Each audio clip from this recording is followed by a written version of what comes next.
It looks attached. Yeah. Better hope it is.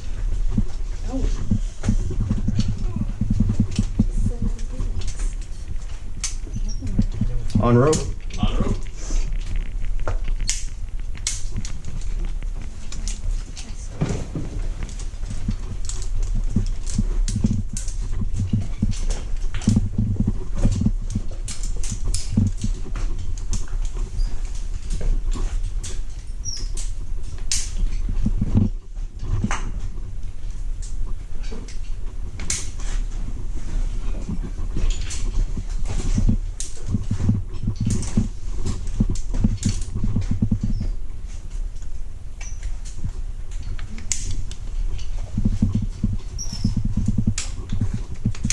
Good.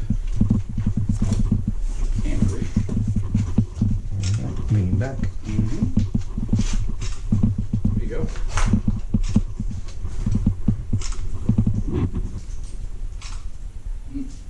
If you can, go ahead and turn your headlamp on. Oh yeah. Forgot about that. Yeah, that was washed out.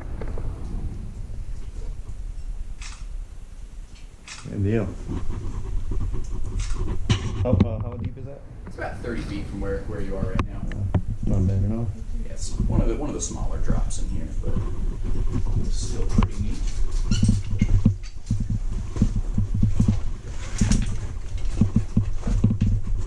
Very good. And you'll stay on rope even until you get past me. When you get to the next segment after this, you can call off rope. You're just going to stay on the rope. Past me. Okay. Get on that next section. And for that section, you only need to have one connected since you're farther from the bit. Gotcha. If you're comfortable. Off rope. Very good. Would you like your phone back? Yeah, that's fine. Don't drop it. That's I'll right. take pictures On of rope. everybody.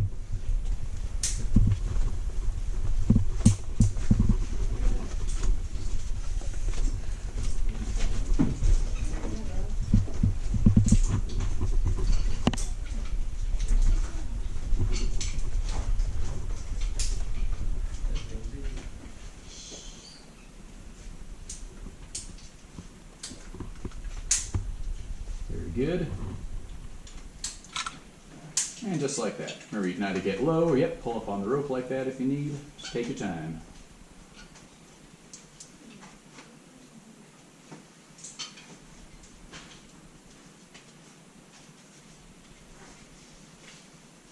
There you go. If you're going to lean out, you'll put one on that top rope, one on the bottom rope. Very good. I'm okay. I don't know. You're not going to lean? Okay. That's okay. And yeah, we'll be coming back the same way, so if you feel braver on the next portion, we can. You just come across straight towards me.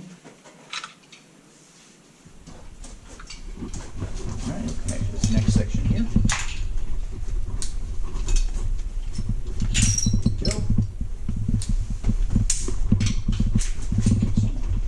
Come past me. All right, you'll go ahead and connect to that next section there. You're still going to stay on the rope, but you can call off rope when you're on that section. Off rope. Okay, I'm gonna be on there so I can take pictures of your family. Okay, wait. You kind of leapfrog each other. Hold on. Keep one on there. What you can do is Put he's that going to one. get kind of close to you, and you'll just connect to the other side. Okay. There you go. You can just connect that one, just like playing leapfrog. Got it. On rope. Sorry. No idea. It's an awkward place to do it. Yeah, I know. The only way. Yeah.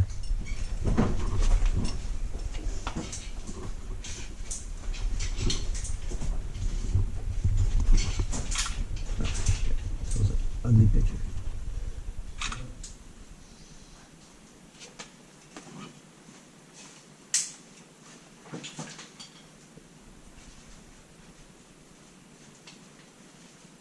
There you go. Good job. Yep, stay low, just like that. You gonna try the lean? Awesome. All right, go ahead and put one on top and one on bottom.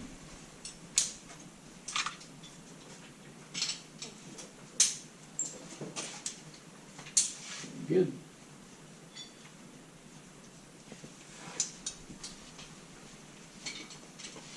Awesome. Now you're going to come about halfway towards me. You're going to brace your left foot against that stalagmite right there. You can take your right foot, yep, step down. There you go. You can start leaning back. There you go. Great job. Wait, is it line? Connect this next section here.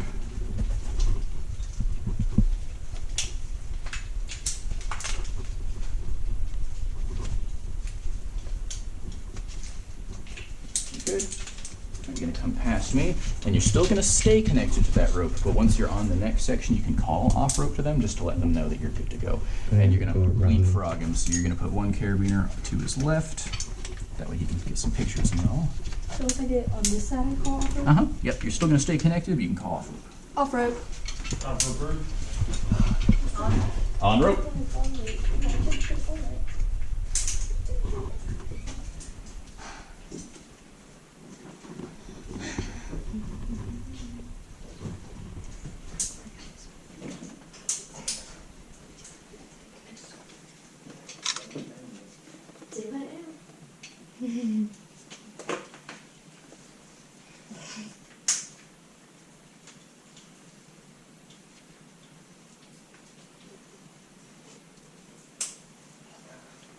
Very good.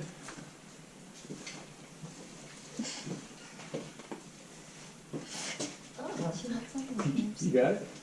Are you gonna try leaning out? Oh, no, sir. Go for it. Go for it.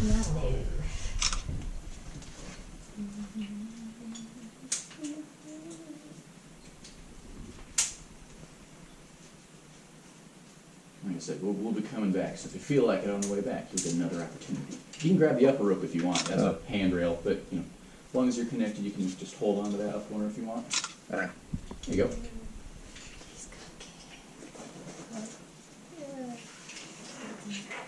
Good. Trying to get your mom's face back. She never looked up.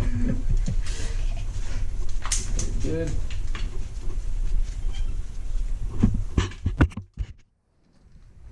Alright, just leave right by me. And you'll go ahead and connect to that next segment. You're going to have to kind of leapfrog him so we can still be close. Once you're connected to that next section, you can call off rope, but you're still going to stay connected to it. Okay. Like go around it? Yep, right. Yeah. I'm sorry. You're good.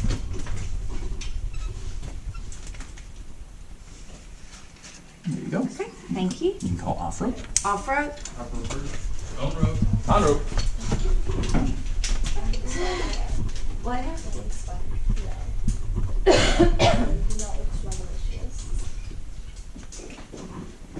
Dad will lean back. No, he will. He would break the bed. No, he'll lean back. We're all counting on you, Ben. Yeah.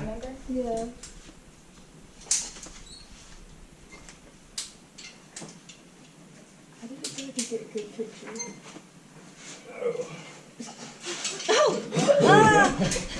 What happened? We almost lost them. Yep. And you get one on the bottom. We were one down almost. There you go. All right, you'll come about halfway towards me. Brace the foot against that formation. Get your right foot and kind of step it back into Oh, he's fiddle. doing it. There you You're go. doing it? Yeah, that's cool. And you just say, it's back over there? Yeah, it's that direction. Yeah. Look up. Cool. That is cool. Like the Yeti vibes. Yeah. Right at the end. Heck no. Get on this next section. All right, come past me. You're going to go and connect to that section. You're just still going to stay on rope and then call off. I got you. Here's the All right, off rope.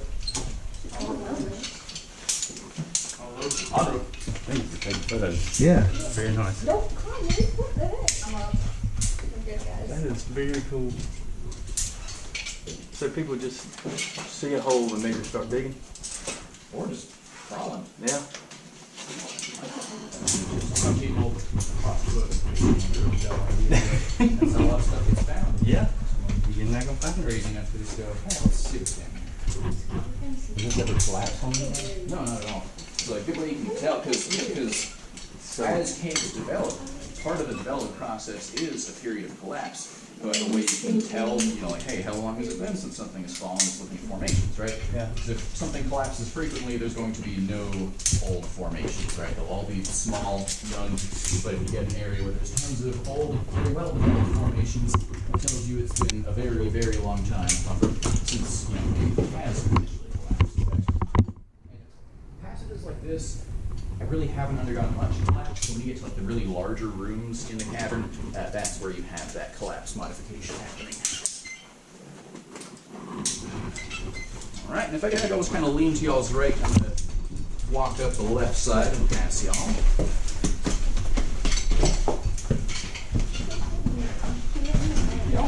Now, the next passageway I'm going to go through first, but this area is the Witch's Pass. We have a lot of broomstick stalagmites back here we're going to be weaving between. So again, just be real careful of those. Try not to, like, you know, let the carabiners bang into them or grab onto them. Once y'all get to the top here, y'all are good to disconnect from the rope. You don't need to call them off rope. And y'all can go ahead and follow me.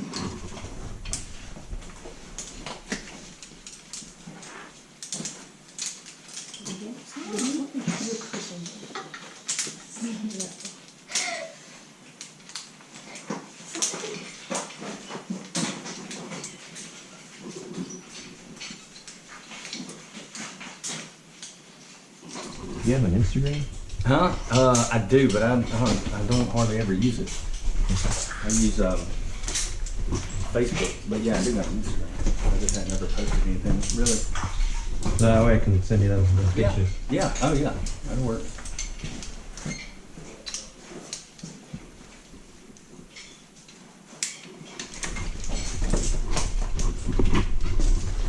Yeah, I'm glad you got that. Those are cool photos. Yeah, sorry.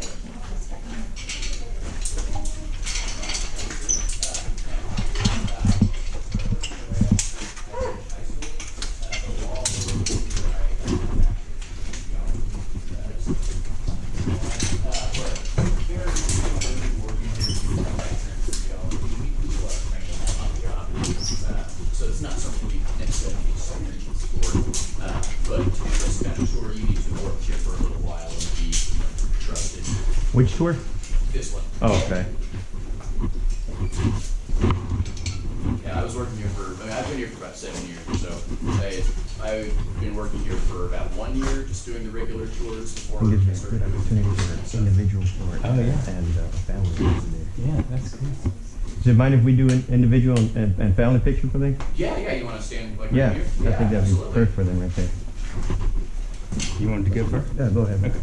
You want to get in the photo? Yeah. Just don't stand too far back. Okay, there's a drop where we're going to climb down. You can be up on this run if you like.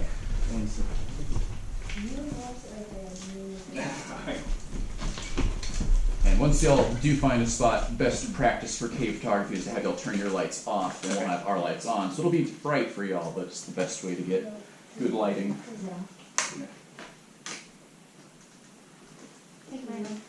It'll be the left button. Well, actually, you facing will be the left button for your light to go off. And Ben, you want to hit your left button there. Your red light's still on. There you go.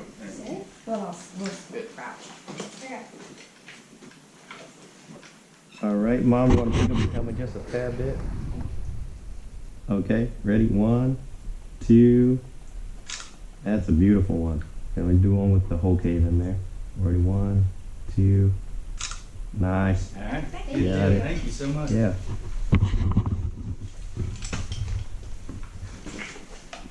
You want one from over there? Yeah.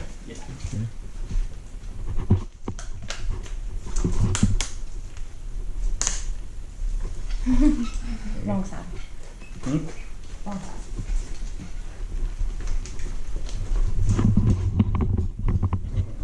Yeah, you're pushing it. Yeah, that's it. Some light in the background. All right. 3, 2, 1. That's cool. Cool. Thank you, man. Of course. All right. Appreciate it. Cool. And if you want to find a seat, you can. We won't be here too long, but I'll tell you a little bit about the room before we move on. But this room here is called the guano room. So we got let's look up and see some more of those bat roosts, those dark spots where the bats were hanging out. And we noticed earlier before, we had some of those formations that the guano got inside, and so it gave it that color. You can see some of those back up here behind y'all. You notice we have all these flowstones up here where the exterior of them are this darker brown, but you notice some of them have broken off, and then the interior of them is that more white or yellow. So this gives us one of the ideas as to why it's guano that's on the outside instead of something inside the formation, rather. A little while ago, though, we had looked at some of that survey tape where we talked about navigation, where you can follow pieces of survey tape. Most of those pieces of tape will have numbers on them, so we start at 1 at the beginning of the cavern, and the higher the number goes, the further you are away. So if you're in a cave and you're wondering, what the best way out is, and you find pieces of survey tape, you're going to find 5, 6, 7, 8. You want to go towards 5 instead of 8, because 5 will lead you out the exit, whereas 8 will lead you deeper in the cavern. There are some other ways to navigate, though. Some of them are less reliable, some of them are more reliable. One of the best ways is going to be mapping. So if you have someone on your trip who is really good at mapping, really good at getting perspective and details and figuring out directions, as you go, it's slow going, but you have a map. It's really hard to get lost if you know how to read your own map. And that's what one of our original explorers, Orion Knox, did. Our maps today are largely based off of his. It's just not a super common skill, and it does take a while, so it's not, everyone's cup of tea. More fast and loose way to navigate is landmarks, is to find something in a room that looks familiar to you, that you and other people are going to recognize. So when we're going through an area, and let's say I'm going first, and I'll say, "Hey Carson, take a left at the whatever formation," and he'll know what I'm talking about, right? However, there is some danger associated with that, because if he's a really good landmark that everyone knows and everyone's seen before, you're usually fine. But let's say I've been here before and Carson hasn't, and I give him a landmark that he's not familiar with, or he thinks, "Oh yeah, I can figure that out," but then when he gets to it, he doesn't see it. That might be our problem, because I might have just gotten him lost. There's one formation in this room called the Creme Brulee Formation. Has anyone spotted it yet? Creme brulee, isn't that It's like a French dessert. It's sort of like brownish yellow on top. It's like caramelized sugar. If I told you, hey, go to the Creme Brulee Formation, where is it? You're actually looking at it a second ago, Danny. Right there. So that is the Creme Brulee Formation. A pretty poor landmark, because if you know what it is and you know where it is, if I told Carson, hey, go left at the Creme Brulee, he knows what I'm talking about. But if he hadn't been here before, and let's say there was another passageway, another way to go, that would be